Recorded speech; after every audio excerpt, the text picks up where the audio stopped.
Hello guys. Hey, how many of you have bought a self-help book, one or many or more over the years? Some of the famous names are Tony Robbins, Harvecker, Jack Canfield, Brian Tracy, Jim Rohn, or even the most legendary book by Napoleon Hill, The Think and Grow Rich. Now, have any of you bought any of these books? Anytime, maybe in the past or even recently, or you may be reading some of these. What has been the result? Did you get what you were hoping for when you bought that book? Let me share some insight into this world of self-help books. See, my name is Ajay Iyer, and over the years I have purchased a whole lot of books, not just the names I mentioned, but practically far beyond that, even lesser known names. And one statistic that was very obvious that I found out was that very, very few people actually have benefited from these books. See, the self-help industry itself is a multi-billion-dollar industry. Millions of copies of books have been sold. Okay.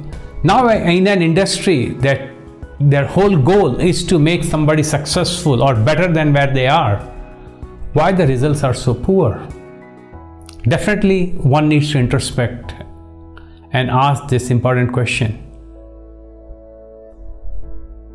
Why so few people are successful even after investing in all these books? So I will share some statistic that, if I recollect right, this is, I believe, Tony Robbins who shared in one of his lectures or one of his blogs or whatever he had put out, which I happened to listen to. See, there are about 8 to 10% of the people who buy a book buy purely out of excitement. They see the book, they think this book will do them some good, and they buy with a good intention. They buy it, but their intention is very short-lived. See, they don't open the book. They buy the book, take it home, and for whatever reason, it could be time, it could be whatever reason, it's a big list you can make. They don't even open the book. It's still in the cover. Another 80% never finish reading that book. It could be just a few chapters, a few pages. Some will go halfway or more, but that's it. They never finish reading the book cover to cover. Now that leaves with only less than 10%. Now this group will generally finish reading the book. Yes, they do finish reading the book, but they never apply any of the one or more principles or the knowledge that they have acquired. They don't apply at all. It is more like an intellectual stimulation, right? It's like, yeah, it feels good. They read the book. They can even talk about it. They can have a discussion. But if you ask them, hey, have you ever applied anything that you have learned in that? No. So how many people actually apply what they have learned?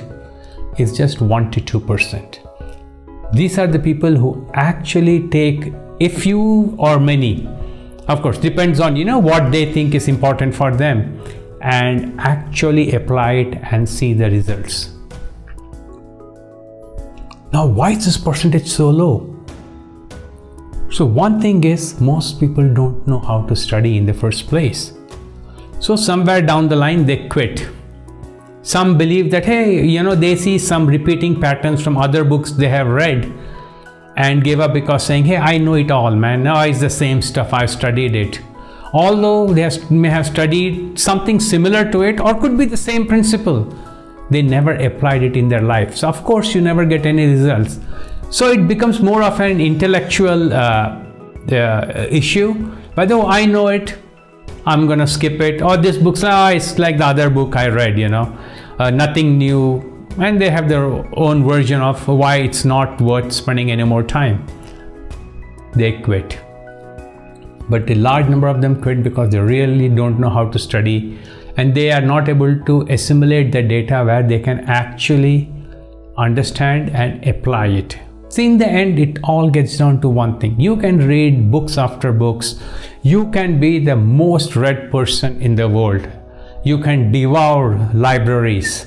And these days, with online access to books and lectures, it is easy to devour a lot of information.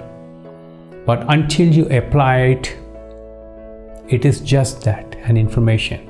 It's the application that makes all the difference in a person's life. And this goes not only for the self-help books, for every area of knowledge.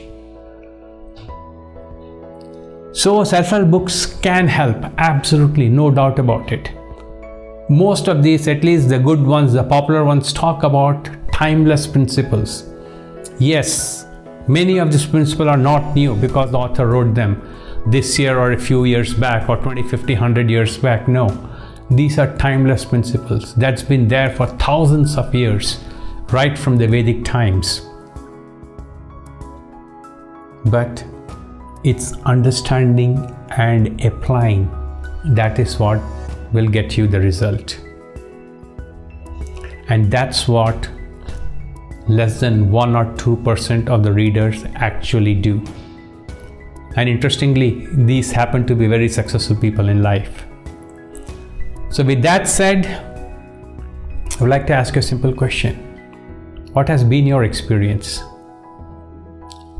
Do you agree with what I say? You have a different viewpoint? Please share your comments. I would love to hear from you.